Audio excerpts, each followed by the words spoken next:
안녕하세요. 니체의 자라투트라는 이렇게 말했다. 6번째 영상 진행하겠습니다. 자라투트라는 선에서 그 세상소를 이제 하강하는 과정에서 숲에서 노인은 나중에 그 기독교 성자로 알려졌는데, 지난 시간에 제가 아우구스티누스 같은 그 교부 철학자가 그 성자에 대응되는 상징이다라고 말씀을 드렸습니다. 그래서 그 성자와 이제 대화를 나누는데, 거기서 그 성자가 그 아주 명확한 기독교 이원론적 사고 방식을 보여주고 있죠. 그래서 자신은 그 세상 사람들을 사랑하지 않고 오로지 신만을 사랑한다 표현을 합니다. 그런 기독교 이원론이라고 하는 것은 그 플라톤의 그 이데아 동굴에 비유해서 등장하는 그 개념이 그대로 이제 투영이 돼서 이원론으로 구성이 된 건데요. 그것은 그 기독교가 그 로마 제국에 의해서 공인받는 유일한 종교로 될 때에 그 세계 제국의 어떤 그런 통치 체제에 공헌을 하는 종교로서 그 교리화가 되는 과정에서 성립된 거라고 하는 거죠. 그래서 그 이원론은 아우구스티누스의 그 어떤 그분이 원래 그 마니교 출신이다. 신플라톤주의의 영향을 많이 받았기 때문에 이 세계관이 이원론적이는 빛과 어둠으로 나눈다고 하는 거죠. 그래서 우리가 빛이라고 하는 그 신의 세계, 완전한 세계와 어둠의 세계, 그 인간이 그 거주하는 그 감각과 그 어떤 그 물질적 세계 이렇게 나누게 되고, 그 우리가 살고 있는 그 감각 물질 세계는 그 자체가 불완전한 세계, 그리고 완전한 세계의 그냥 환영, 그림자에 불과한 세계. 그래서 그 온갖 죄악이 난무하는 그런 세계이고, 그래서 악의 세계다라고 이렇게 규정을 짓게 되고, 그 악에 빠져 있는 인간들을 구원하기 위해서 그 신이 자신의 독생자를 보내서 죽음을 통해서 그 인간의 죄를 대속해 준다. 그래서 이것은 마치 그 인간에게 그 갚을 수 없는 부채감을 안겨줬다고 하는 거죠. 그래서 인류를 노예화시키는 어떤 교리 체계로서 작동을 하고 있다고 합니다. 그래서 이 교리 체계를 인정하고 믿는 사람만이 그 천국에 들 수 있는 천국의 신민으로 인정해 준다고 하는 그것이 그 천상의 세계와 지상의 세계 사이에 있는 그 사제들, 그러니까 성직자들, 기독교 성직자들이 그런 어떤 사람들을 지배하기 위한 하나의 그 논리로서 그것을 활용을 해왔다. 그리고 이 논리를 인정하지 않는 사람들은 국가적인, 그러니까 국가 유일의 종교니까 국가적인 범죄자가 돼버리는 거죠. 그래서 극단적으로는 화형에도 처할 수 있는, 그러니까 국가적 범죄자로 규정을 하고 화형에도 처할 수 있는 시스템을 만들었다고 하는 겁니다. 그래서 그런 죄악의 어둠의 세계로 규정된 세계에 살 수밖에 없는 인간들은 어쩔 수 없이 노예가 될 수밖에 없는 거죠. 노예가 되고 세뇌가 돼 나간다고 하는 겁니다. 그것이 근 천여년간에 그것이 진행이 됐다. 그 르네상스 계몽주의 사상이 발흥하기 전까지 한 1000년 정도, 아구스티누스가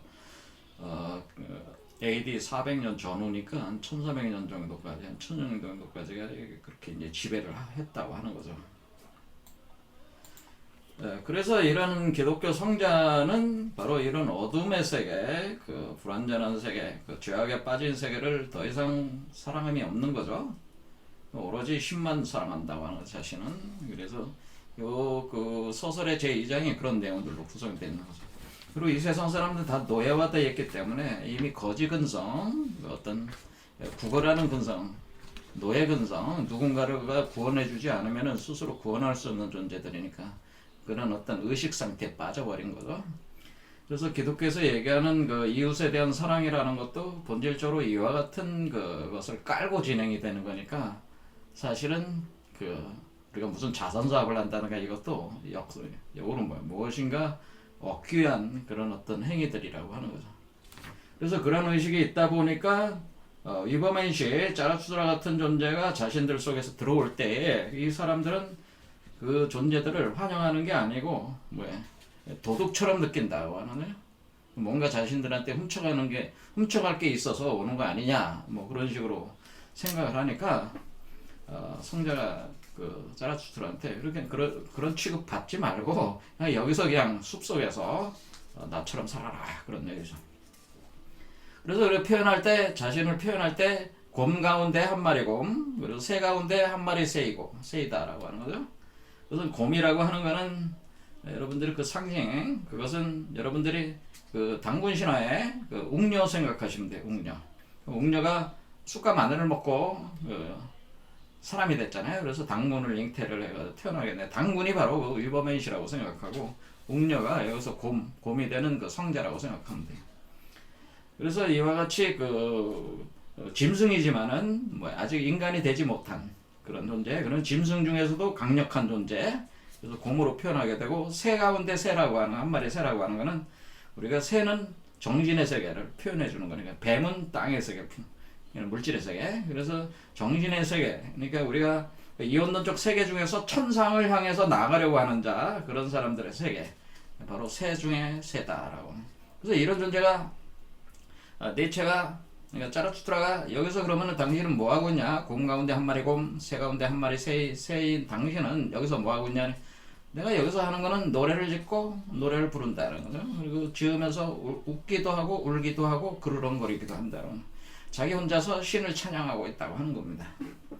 자, 이런 식으로 그러면서 또 하는 얘기가 그럼 자기한테는 무슨 선물을 가지고 왔냐? 자라투스트라한테 또 거지 근성을 또 보이는 거죠. 그냥 기본적으로 이런 이원론적 사고를 가지고 있는 사람들은 그것이 천상의 세계를 지향하는 상승자 또 하강된 세계 속에서 사로잡혀 있는 어둠에 존재하는 그런 존재들이 누구든지 다 예외 없이 그 이원론적 어떤 그 상황 속에서는 그 구걸하는 거지가 될 수밖에 없다고 하는 거죠. 그 기독교적 교리 체계 자체가.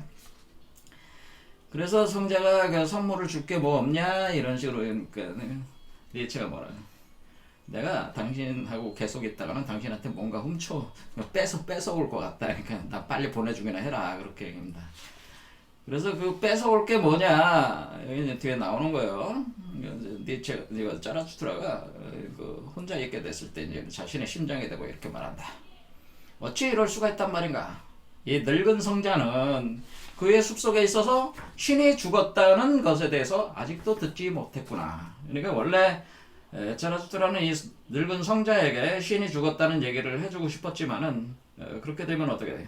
그 성자가 자기가 믿음의 체계가 다 붕괴돼 버리면은 엄청난 충격 속에서 또 깊은 고통을 또 받게 되니까 그럴 바에는 그냥 침묵하는 게 낫겠죠. 그래서 그냥 떠나온 거죠. 선물을 주지 않고 신은 죽었다는 선물을 주지 않는 게 이 선물이 너무나 강력하기 때문에 그래서 떠나왔다. 그러면서 신이 죽었다는 것을 아직 알지 소식을 듣지 못했구나 이렇게. 그래서 오늘은 신이 죽었다 아주 유명한 얘기죠. 자라투스트라 니체의 이 언명 뭐 이것이 무슨 의미인지 같이 살펴보도록 하겠습니다. 니체가 그 자라투스트라 이렇게 말했다 쓰던 시기가 1883년인데요. 이 전에 약 2년 전에 이분이 그 즐거운 학문 메시나에서의 전원시 이 작품을 이제는 유고로 남겼는데요. 1881년 봄에서 1880년 여름 사이에 그 작품들이 여기 안에 신이 죽었다는 언명이 이미 등장을 하고 있습니다. 자, 인용구 보겠습니다. 최근에 일어난 최대 사건 신은 죽었다는 것. 기독교 신에 대한 신앙은 믿을 수 없는 것이 되었다는 것. 이것이 바로 유럽에 이미 그 첫 그림자를 데려오기 시작했다. 중략. 그런데 바로 이 믿음이 점차 신뢰를 잃어버리게 되면 어떻게 될까? 신 자체가 우리의 가장 오래된 거짓말이라는 것이 이제 입증된다면. 그러니까 자 여기서 이제는 신은 죽었다고 하는 것은 바로 신이라고 하는 그 자체의 개념, 관념이 그런 하나의 관념이라고 하는 거죠.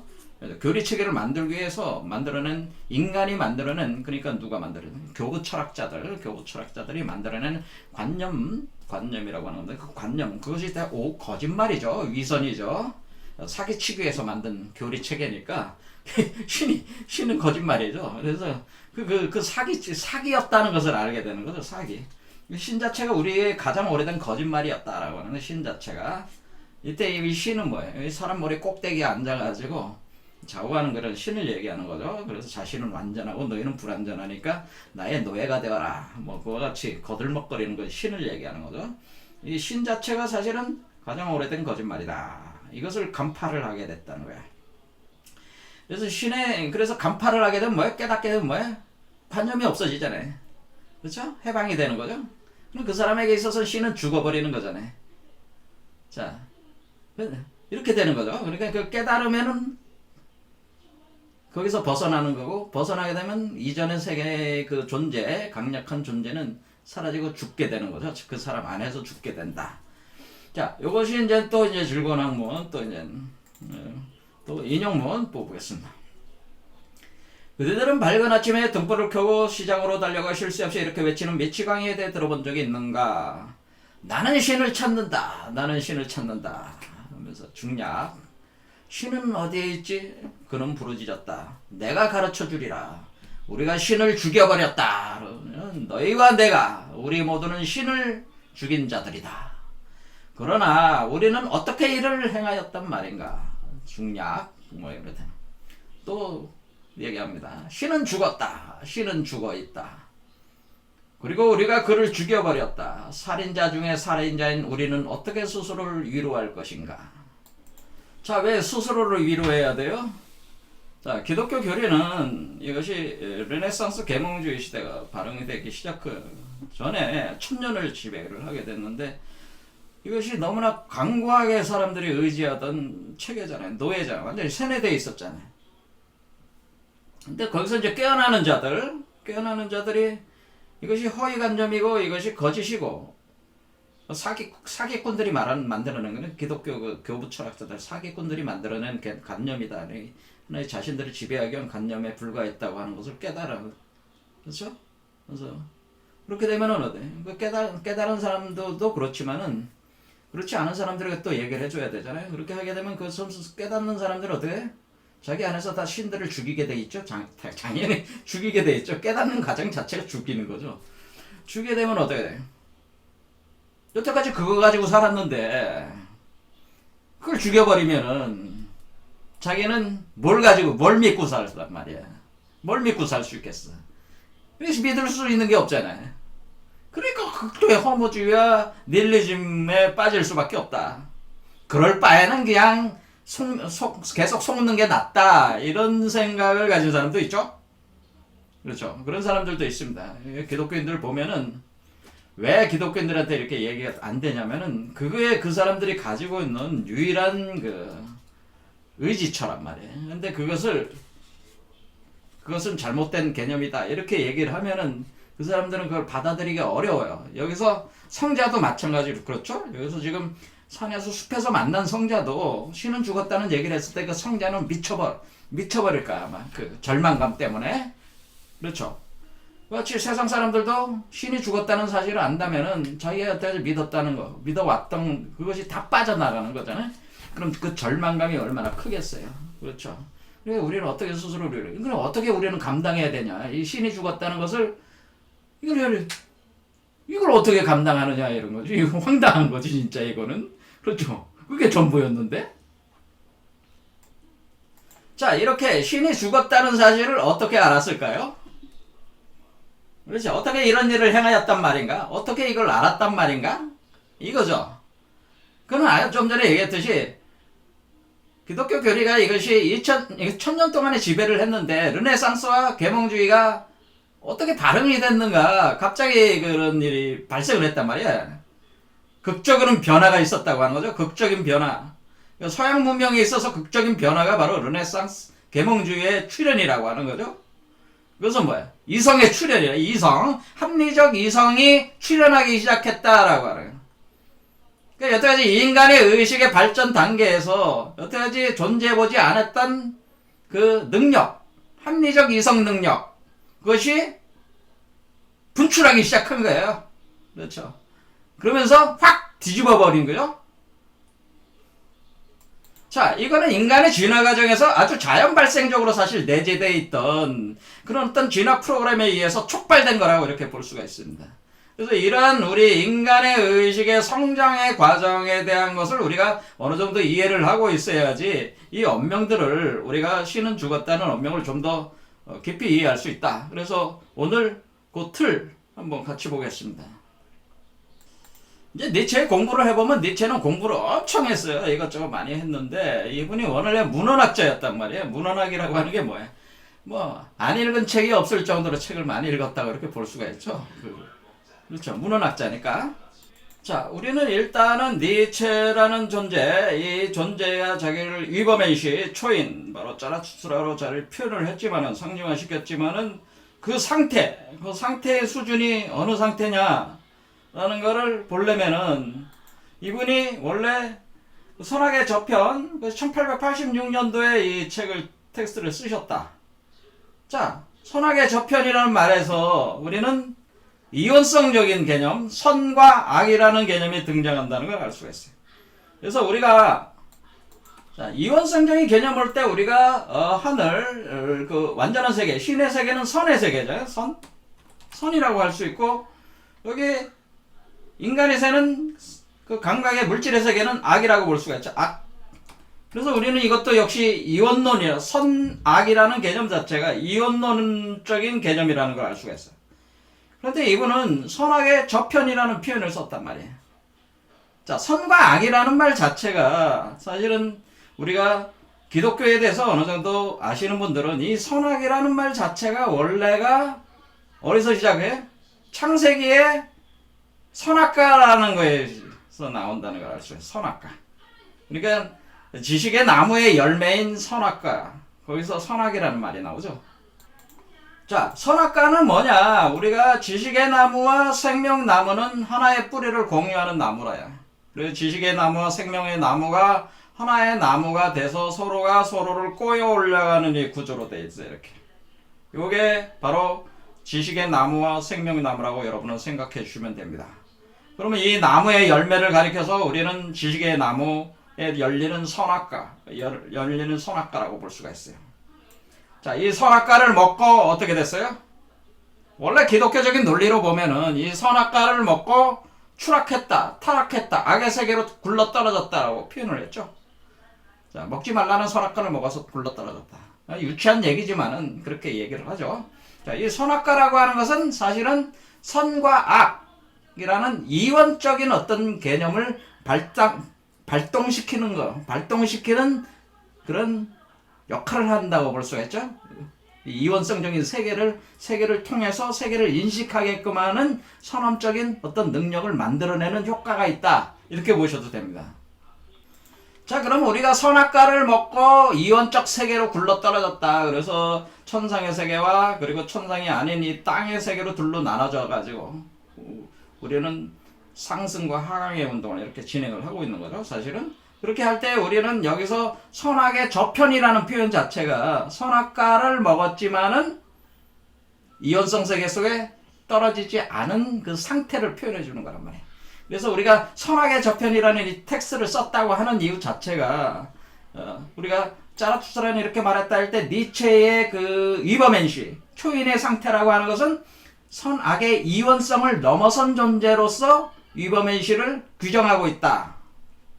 자, 그래서 우리는 선악의 저편이라고 하는 선악을 넘어선 선악과를 먹었어도 이원성 속에 빠지지 않은 그것을 극복해낸 존재의 그 상태를 규정 지을 때 이것을 우리는 비이원성이라고 이렇게 볼 수 있죠. 이원성이 아니니까 비이원성의 세계 속에 들어간 존재를 우리는 위버맨시 초인이라고 볼 수가 있습니다. 그러니까 우리가 짜라투스라는 비이원성의 세계, 이원성이 아닌 세계에 도달한 존재란 말이에요. 그게 초인이란 말이에요. 그래서 선악의 저편이라는 책 자체가 그런 표현을 해주는 거란 말이에요. 자기는 선악과를 넘어섰다는. 그렇죠. 이것도 기독교적인 표현이야, 이것도 따져보면은. 원래 니체가 집안이 엄마나 아버지나 다 그 목사 가문이에요, 목사 가문. 기독교 가문이란 말이에요. 아주 그 충실한 기독교 신자들이죠, 다. 그런데 거기서 태어나서 자랐지만은 결국 기독교를 반기독교 안티크리스트가 돼버린 거죠. 그렇지만 어렸을 때부터 그런 교육과 훈련이 있었기 때문에 누구보다 기독교를 잘 알 수 있었겠죠.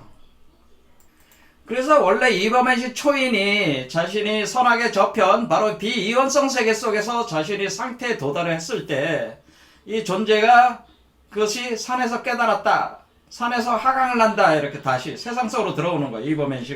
이버맨시가 세상에 들어오는 그런 하강의 운동을 우리는 아가페라고 하는 겁니다. 이것을 예전에 신이 이 자리를 차지했었죠. 하강 하는 거를. 신이 인간에 대한 사랑을, 그러니까 하늘이 땅에 대한 사랑이라고. 하늘이 그러니까 위에는 하늘이고 밑에는 땅이다. 이렇게 보면 하늘의 땅을 향해서 내려오는 사랑. 그것을 남성과 여성으로 보면 남성이 여성을 향해서 가는 사랑이 아가페라고 이렇게 볼 수 있습니다.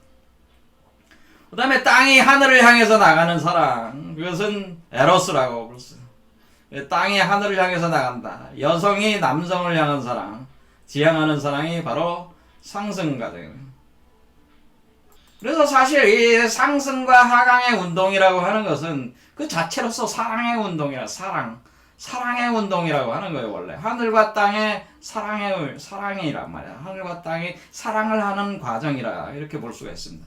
그런데 우리가 기독교의 그 병리라고 하는 거, 그 사랑 자체가 그것이 균형 잡히지 못한 사랑이 돼버린 거죠. 왜냐하면 하늘이라고 하는 존재가, 하나님이라고 하는 존재가 그 남성적인 그 힘을 가지고 여성적인 그 몸을 어떻게 보면 강간을 한 셈이 되죠. 강탈한 셈이 되잖아요. 무조건적으로 내 씨를 받아가지고 내가 내 그 십자가 대속으로 죄값을 대신해준다. 마치 여성의 그걸 돈 주고 사는 거와 같잖아요. 그렇죠? 그런 방식으로 빚지게 만들어가지고 부채를 줘가지고 이렇게 다루는 거니까 공정하지 못한, 하늘과 땅 사이에 공정하지 못한, 남녀관계로 볼 때 공정하지 못한 거죠. 평등하지 못한 거예요. 균형 잡히지 못하고 예의가 없는 거죠. 사실은 이러한 병리적 사랑을 사실은 기독교가 1000년 동안 기독교 교리 체계가 이런 개념의 사랑을 사람들에게 얘기를 해왔다고 하는 거예요. 그 이웃에 대한 사랑이 이런 개념들로 구성이 되어 있다. 그 자체가 전염병이죠. 병리죠. 자, 그런데 니체 짜라투라가 얘기하는 사랑은 뭐겠어요? 균형 잡힌 사랑을 얘기하는, 균형 잡힌. 하늘이 땅을 향해서, 땅이 하늘을 향해서 나가는 때에 서로 균형이 잡힌 사랑을 해야 된다. 서로가 존엄을 인정해주는 사랑이 돼야 된다. 그래야지 우리가 문제가 없다고 하는 겁니다. 그렇지 않으면 그것이 병리현상이 일어난다고 하는 거예요. 자, 그래서 원래 이 초인탄생 과정은 어떻게 되냐면은 우리가 하늘과 땅이 결합을 하는 거예요. 그래서 아가페적인 사랑과 에로스적인 사랑이 만나가지고 둘이 합하는 과정이에요. 그래서 이것을 우리가 완전한 결혼의 과정이라고 하는 겁니다. 완전한 결혼의 과정이 뭐예요? 남녀가 만나면은 서로 사랑을 하게 되고, 사랑을 하게 되면은 자신의 부분을 희생을 해가지고 어떻게 돼요? 가족을 이루게 되는 거죠.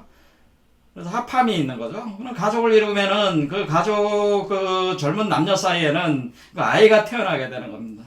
그 아이가 태어나는 그 아이가 바로 위버맨 초인이라고 하는 거죠. 그래서 우리가 하늘의 씨를 땅이 받아서 땅이 그 씨를 어떻게 돼? 수정을 해가지고 자신 몸에서 포태 양육하는 일 과정으로서 위버맨 씨의 성장의 과정이 있는 것이. 그 성장의 과정, 그러니까 이 위버맨 씨가 포태가 돼가지고 이렇게 올라와서 여기까지 올라오면 요게 바로 선악의 저편, 비이원성의 세계에 들어가게 되는 거예요. 그러고 난 후에 다시 존재가 하강을 나가는 거예요. 이런 식으로. 자, 그래서 우선은 여기서 이렇게 진행이 될 때 우리는 7개의 차크라를 거쳐서 우리가 의식 상승을 나눠볼 수가 있다. 우리의 의식과 물질의 그 진화가 있는 거예요. 상승이 있는 거예요. 요 존재, 이 위버맨 씨의 상태 변화가 있는 거죠. 상태 변화로 그걸 표현해 주는 거예요. 그렇게 할 때 우리가 위버맨 씨의 상태 변화를 볼 때 우리가 그 기독교 교리 체계에서 발생되는 그 상태는 어떤 상태냐면은 7개 단계, 7단계 중에 3단계라고 하는 거예요. 3단계. 이 3단계가 바로 우리가 얘기하는 신화 종교적 단계다.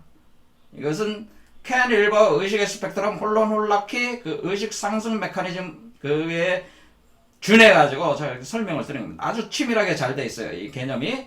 그래서 1단계, 첫 번째 단계는 태고 생리적 단계, 2단계는 마법적 단계다, 3단계는 신화 종교적 단계다. 자, 신화 종교적 단계에 오면은 어때? 우리가 시족이나 부족의 개념을 넘어선 국가 개념이 나오게 되고, 그 국가를 운영하기 위해서 신화 종교들이 출현을 하게 되는 거죠.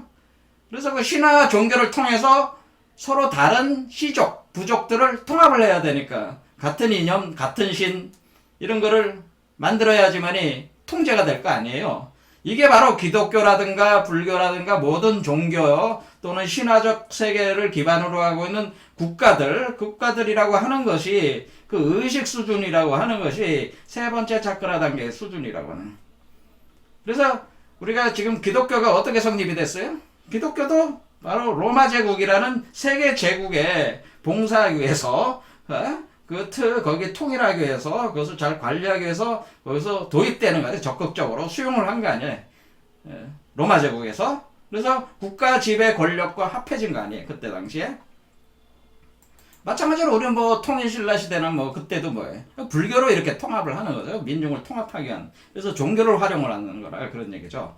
그럴 때 우리는 기독교 교리 체계는 이 3단계라고 하는 이 3단계에 대한 가지고는 국가 개념이 강하고 지배 권력 개념이 가지고 왜냐하면 서로 다른 그 실체들을 모아야 되니까 힘이 있어야 될 거 아니에요. 그러니까 주로 권력, 지배욕. 그러니까 욕구 단계로 보면은 이때의 욕구는 권력욕, 지배욕이란 말이에요. 첫 번째 단계는 생존 욕구, 두 번째는 번식의 욕구가 있고, 세 번째로는 뭐예요?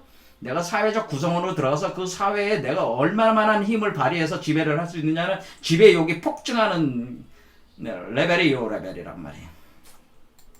요 단계는 우리가 의식의 상승 단계로 제가 뭐라 그랬어요? 그 태양이 떠오르는 걸로 생각하시면 된다. 그래서 첫 번째 차크라는 밤 12시다. 두 번째 차크라는 1시부터 3시 사이다. 새벽이 아니죠. 밤. 그 다음에 새벽 3시에서 5 사이가 세 번째 차크라지. 그러니까 새벽 3시에서 5시 사이 어때요? 깜깜하잖아, 아직까지. 5시 가까이 돼야지 조금 이제 빛이 비추기 시작하죠. 이와 같은 단계. 그러니까 이 단계는 어때요? 인간의 의식이 아직 깨어나지 못한 혼몽한 상태라고 이렇게 볼 수가 있어요. 요런 상태의 사람들이 어떻게 노예가 되기 쉽죠? 아니, 모르잖아, 잘. 밟질 않잖아. 분별력이 없단 말이야, 분별력이. 그러니까 쉽게 노예도 만들고 이렇게 할 수가 있는 거죠. 그런데 지금 전 세계의 한 90%가 다 2단계라고 제가 얘기를 하는 거예요. 90%가 다 전 세계 90% 사람이 2단계 수준이라고 하는, 이게 아직까지 껌껌한. 그러니까 여기서도 이제는 그 서설 2장에서 얘기하는 게 이 사람들의 의식 자체가 한밤중, 동이 틀려면 아직도 먼 한밤중 잠자리에 누워있다라고 표현을 하네. 그래서 누군가 와서 짜라투트라 같은 사람이 와서 오면은 뭐라고 듣는다는 거예요? 그거 도둑질하러 온 거 아니냐 이렇게 한다는 거예요. 왜냐면 자기를 도와주려고 왔는데도 뭐야 아직 분별력이 없다 보니까 뭐야 자기중심적으로 해야 돼. 철저한 자기중심입니다. 왜냐면 이거는 인간의 그 아이가 자라나는 걸로 따지자면 이것은 완전한 첫 번째 단계는 뭐예요? 완전히 엄마 뱃속에서 막 태어나가지고 젖을 먹기 시작하는 단계란 말이에요, 이게. 그러니까 뭐야? 철저하게 자기중심, 살아남기 위한, 그렇죠? 그러면 자기중심적으로 갈 수밖에 없는 거예요. 그러니까 이 3단계까지 와서도 철저하게 자기중심이다. 철저하게, 그러니까 그리고 이 아래는 또 물질적이니까 철저하게 물질적이고 자기중심적이니까 어떻게 돼요? 이 세상 사람들이 다 지금 보면은 다 자기중심적으로 살잖아요. 그렇죠? 물질 세계에 대한 고착이 돼가지고 자기중심적으로 살아갑니다. 현재 인류의 90%가 이렇다. 저는 그렇게 보는 거죠. 그러면은 여기서 여기까지, 그러니까 요까지가 전자 단계라. 그러니까 자아 자체도 제대로 성숙이 안 돼 있는 사람들. 그러니까 나라고 할 수 있을 만한 것이 없는 사람. 그런 짐승처럼 사는 사람들. 짐승에 가까운 어떤 의식 상태에 있는 사람들을 표현해 주는 거예요. 그래서 이 아래쪽을 짐승이라고 하는 거예요. 그래서 이 짐승 상태, 자연과 하나가 되어 있는 완전히 생짜 뭐라 그래 이게 가이아 이 지구 생태에 탁 붙어 있는 상태, 그 전자 상태라고 하는 겁니다.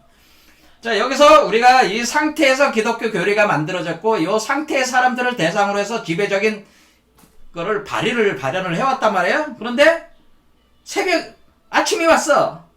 자, 이거는 뭐예요? 우리가 플라톤이 동굴 속에 있다고 그랬잖아요. 사람들이 동굴 속에 있어가지고 그 밤에 그 그림자만 보고 거기 쇠사슬에 묶여가지고 거기서 그림자만 보면서 있었단 말이야. 쇠사슬에 묶였다는 건 못 벗어나는 거죠. 그 틀을 하나의 중력에 잡혀 있다고 하는 거예요. 중력에 잡혀 있어서 쇠사슬에 잡혀서 못 벗어났다가 보니까 태양이 떠오르면서 동굴 속으로 아침에 햇빛이 들어오기 시작해. 그러니까 의식이 깨어나기 시작하는 게, 이것이 이제는 뭐냐면 인간의 그 내재적인 그 능력, 그 이성적 능력, 합리적인 이성 능력이 촉발이 되기 시작한다고 하는 거예요. 이때 네 번째 차크라가 활성화가 되는 거예요. 촉발이 되는 거예요. 그러면 이때부터 뭐예요? 이제 혼몽한 상태에서 벗어나니, 이제 아침이니까 빛이 계속 빛이 들어온다는 건 뭐예요? 뭐니, 이제 환하게, 그래도 나름대로 그 이치를 이렇게 파악할 수 있는 단계에 와 있다는 거예요. 이제는 사물이 제대로 보이는 거지. 이게 여태까지 안 보였던 깜깜한 상태에서 어때? 이렇게 보이는 거야. 그리고 자기 자신도, 내면적으로 자기 자신도 자아성찰, 객관화시켜서 볼 수 있는 능력도 생기는 거야. 이것이 바로 자아합리, 자아이성, 자아상태, 이성합리적 상태, 형식적 조작 상태라고 하는 거야. 자기를 타자 대상화해가지고 되는 상태야. 그래서 반성할 수 있는 사람, 스스로로 반성을 해가지고 이렇게 나갈 수. 그러니까 나 외에도 다른 사람들도 있고 내 중심적으로 이렇게 살았지만은 보니까 다른 사람도 있고 다 있어. 나 혼자 이렇게 돼서는 안 되고, 뭔가 내가 목표를 이렇게 하려면은 사람들하고 이렇게 같이 타협도 해야 되고, 내가 어떤 시스템적으로 사고를 해야 돼. 그렇죠? 뭔가 이 사회에는 무슨 법칙이 있고, 이 자연에도 법칙이 있고, 이런 법칙에 대해서 어떤 시스템적인 사고를 이제 하기 시작한다고 하는 거죠.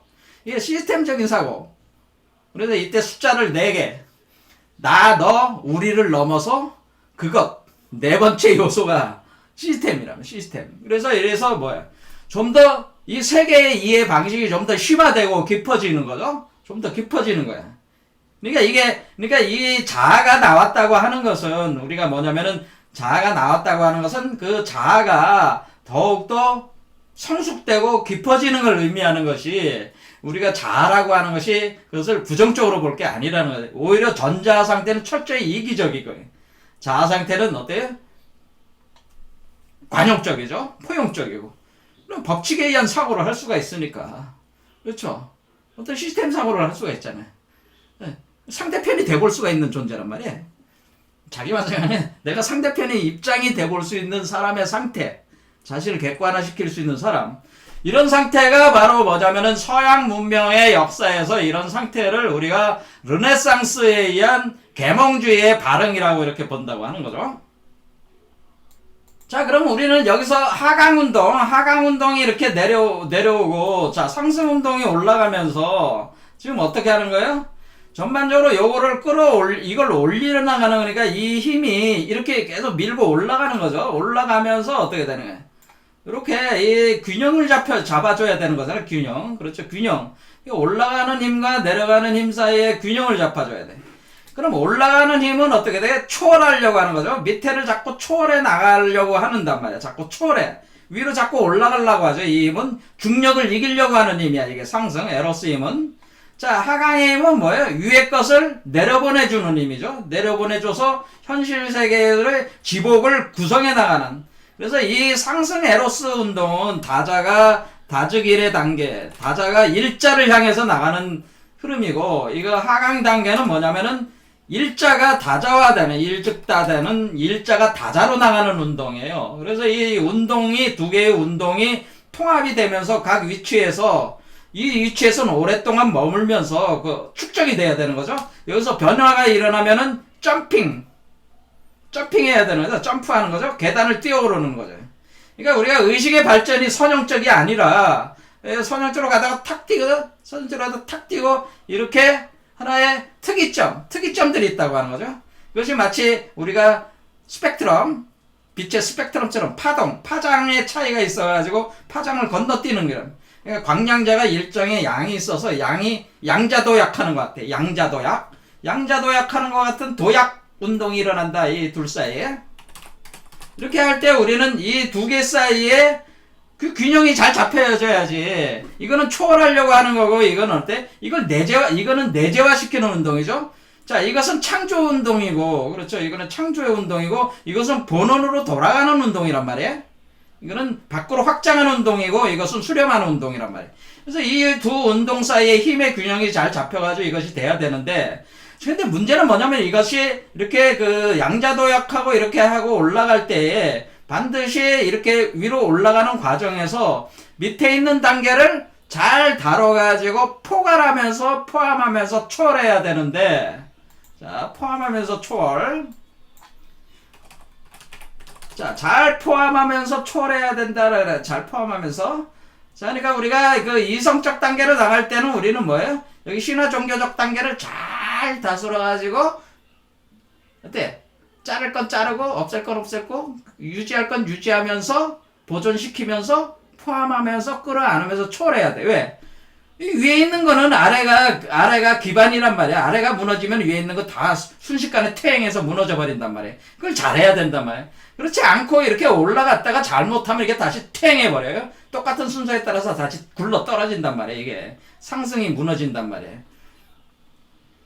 하강 운동도 뭐예요? 이거는 내재화 시키는 거죠. 내재 확장시키는 거예요. 포함하는 게 아니라 이제는 뭐예요? 이거는 내재. 그러니까 이게 들어가는 거죠. 이 다자 속으로 들어가는 거야, 일자가. 그런 내재 확장. 그래서 뭐 수많은 다자를 만들어내 가는 거죠. 내재 확장. 자, 이 두 운동이 잘 그 균형을 잡아야 된다. 그런데 문제는 뭐냐면은 지금 여기서 지금 니체가 얘기하는 부분은 뭐냐면은 여기에서 분명히 우리가 이 도약을 통해 가지고 우리가 이 그 기독교가 하나의 1000년 동안에 이것이 그 여기서 머무는 동안에 그것이 축적이 되면서 순식간에 그 변화가 특이점 변화가 일어나면서 우리가 자아이성의 단계로 르네상스 혁명 그리고 계몽주의로 나가면서 이성이라는 게 이제 등장을 하게 되는 거죠. 그래서 이성이라는 게 등장을 하면서 여기서 어떻게 된 거예요? 그런데 깨닫게 된 거죠. 기독교 교리라고 하는 게 이 밑에 있는 요 단계 기독교 교리라고 하는 게 하나의 허구다. 방편적으로 구성이 되어 있다고 하는 것을 깨닫게 되는 거죠. 그래서 신이 죽었다 그런 의미도 되는 거죠. 일단 합리적 이성적인 관점에서 이렇게 볼 때는 아니 모세가 무슨 홍해를 그거 건넜단 말이야? 그거 사실이야? 아니면은 모세가 40년 동안을 사막을 건너가지고 이집트에서 가나안까지 갔다는데 그게 역사적 사실이야? 근데 사실 그 역사적 고고학적 증거가 없어. 실제로 그렇단 말이야. 대홍수가 일어났다는 게 사실이야? 이런 식의 이제 의문을. 그리고 40년 동안 근데 그 거리가 걸어가도 한두 달이면 걸어가는 거리를 40년을 갔단 말이야? 그 미친 소리 아니야? 자, 이런 식의 이제 합리적인 의심을 하게 되는 게, 신화적 단계에서는 사람들이 무조건입니다. 그래서, 성경을 뭐야? 무오류설이라, 성경 무오류설. 그러니까 이게 기독교인들이 뭔 습성이 있어요? 성경에 나오는 글자는 하나 다 그냥 다 믿어버리는 거야. 근데 상호 모순적인 것들 다 믿어버리니지. 그렇죠? 근데, 합리적 사고하는 사람들은 말이 안 되는 얘기들은 엄청 많거든요. 그 안에. 그러니까 합리적 사고를 할 수밖에 없어요. 그런 사람들이 볼 때는 재해석해야 되는 거죠. 재해석. 이성적인 관점에서 우리가 재해석을 해야 돼. 그러니까 그 당시에 만들어진 그 신이라고 하는 개념, 야훼, 여호와라고 하는 이 개념 자체도 사람들이 알고 있는 개념하고 다르다는 거죠, 사실은. 그러니까 다시 생각을 하게 되면은, 다시 재구성을 하게 되면은 우리가 기독교 교리라고 하는 자체 거기서 신이라고 하는 그 야훼라고 하는 존재 자체가 하나의 가짜고 거짓으로 이렇게 구상화돼서 방편적으로 만들어진 이론체계의 개념으로서 구성됐다고 하는 것을 안다고 하는 거죠. 그러니까 여기는 뭐래? 이 사람들한테는 이제 신은 죽은 거죠. 자, 신은 죽었어. 그런데 문제는 뭐냐면은 니체가 볼 때는 우리가 선악의 저편, 바로 비이원성의 세계에 나올 때까지는 계속 이원성을 경험할 수밖에 없잖아요. 그렇죠? 요 세계는, 선악의 저편은 비이원성의 세계라 이 큰 원을 벗어났단 말이에요. 자, 요게 큰 원을 벗어나야지 이원성이라. 요 큰 원 안에 있는 경우는 항상 이원성이 깔려있단 말이에요. 그러니까 우리가 여전히 상승하고 이렇게 포함 초월하면서 우리가 이것이 위버맨시를 향해서 나가는, 위버맨시가 일단 돼야지 또 하강 운동이 되는 거니까 이게 나갈 때도 우리는 여전히 이원성이 기반에 사실 깔려 있는 거예요. 이게 단지 그 성격이 틀린 거죠. 그래서 우리가 자아를 지나서 초자아 단계로 간다. 초자아를 지나서 완전한 비이원성의 세계 속에 들어가는 건데, 자, 자아 단계에서는 합리적 이성이 이제 발전을 하면서 우리가 기독교 신화적 단계, 종교적 단계에 있어서 그것이 방편적으로 만들어진 이론 체계라고 하는 것을 이제 깨달은 사람들은 어때요? 벗어날 수가 있는 거죠. 자, 신은 죽었어, 그 사람들에게. 신은 죽었는데 문제는 뭐냐면은 서양 이런 신개념이 어떻게 이제는 발전하냐면 이 이성을 제공하는 것이 이런 합리적 이성을 받쳐주는 존재가 신이다. 다시 이렇게 또 돌아갔다. 우리가 칸트 그런 사람들이 이제 유명한 사람 철학자는 칸트 이론이성, 실천이성이라고 하는 것이 이론이성이라는 그런 것은 뉴턴의 그 자연의 그 수학적 원리 저술한 사람이잖아요. 뉴턴 유명한 사람이잖아요. 그 뉴턴의 그것을 이제 영향을 받아가지고 일종의 그 선험적 이성론을 이제 전개를 하게 되는. 근데 이 선험적 이성론, 소위 말해서 오성이라고 또 볼 수가 있는데, 그런 이성이라고 하는 그 이성적인 체계, 사물을 보게 되면 선업적으로 그렇게 볼 수밖에 없게 만드는 어떤 인식구조라고 하는 것이 사실은 신이 줬다고 하는 거예요.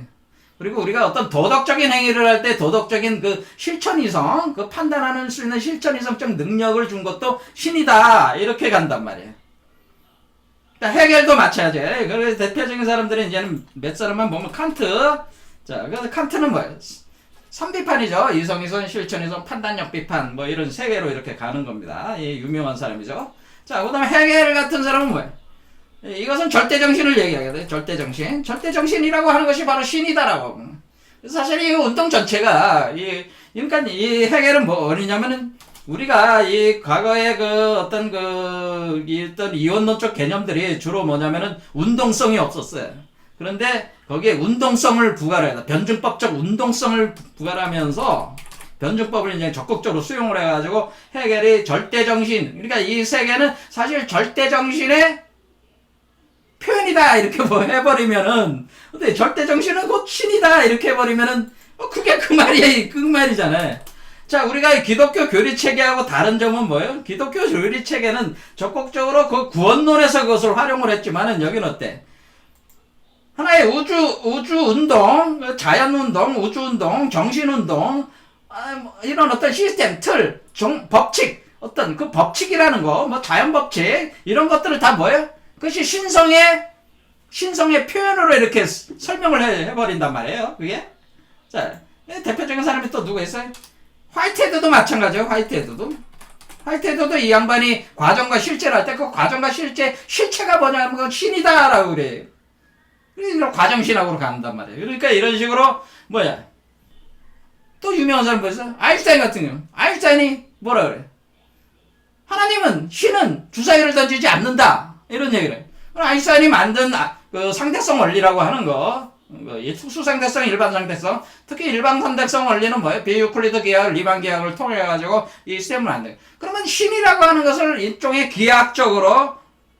비약적인 이데아라고 하는 것을 원래 이 수학적으로 보면은 이 기하학적 세계, 신성기하학적 세계로 표현을 많이 생각했단 말이에요, 서양 사람들.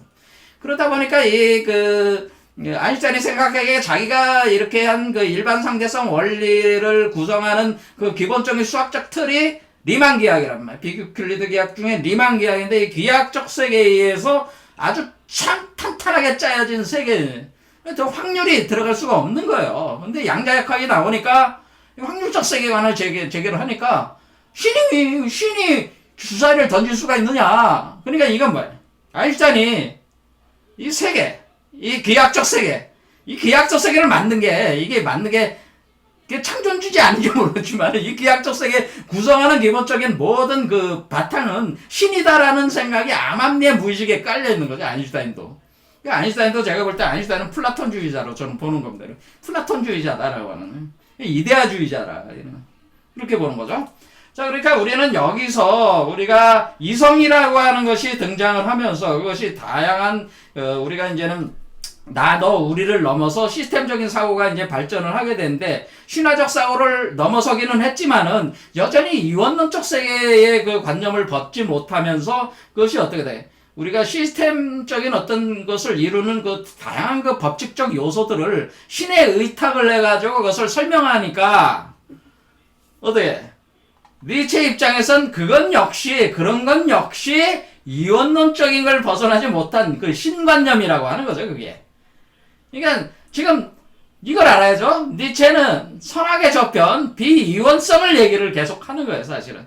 그 비이원적인 선악의 저편의 입장에서 볼 때는 이와 같은 이성적인 사고, 합리적 이성을 내포한 이런 사고방식조차도 이원성이라고 던지는 겁니다. 그래서 그 신, 합리적 이성을 바치고 있는 그 신 자체도 죽어야 된다라고 하는 거예요. 그것도. 예, 그런 이치로 돼 있다고 하는 거예요. 그래서 그 쇼펜하우어도 그런 측면에서 완전하지 못했다고 하는 거죠. 젊은 시절 니체에게 엄청나게 영향을 준 사람이 쇼펜하우어예요. 실존주의 철학자. 근데 이 양반은 뭐냐면은 이 운동, 상승 운동이 들어가서 결국 여기에 흡수돼 버린다라는 논리로 베단타 철학 같은 걸 동원을 해가지고 힌두 철학 같은 걸 동원해서 설명을 하게 되네. 그게 아니라는 거죠. 초월자한테 흡수가 된다라는 식으로 설명을 한다. 그럼 초월자와 초월이 아닌 자와 두 사이에 구분을 시켜버리는 거잖아요. 그러니까 여기서 이제 니체는 뭐냐면은 그 모든 것이 사람 안에서 살아있는 어떤 그런 생동하는 어떤 그런 관념들이 아니라면은 그것은 근본적으로 이원적인 것이 될 수밖에 없고 그것은 기본적으로 병리를 발생할 수밖에 없다고 하는 그런 사고가 깔려 있어요. 그래서 지금 니체가 얘기하는 그 신은 죽었다는 개념 자체가 단순히 기독교적인 신만 죽었다라는 걸로 보는 게 아니고 이 이원성에 바치고 있는 각종 그 철학적 논리 체계, 이성주의, 우리가 근대성이라고 하는 것이 바로 그 이성이 바탕을 둔 그 철학 체계에서 나오는 건데, 이런 것들에 대해서도 죽었다. 이렇게 얘기하고 싶어 한다는 거죠. 그것은 선악의 저편에 넘어간 사람의 입장에서, 비이원성에 있는 입장에서는 다 그렇게 보일 수밖에 없는 거죠. 자, 오늘 여기까지 하겠습니다. 감사합니다.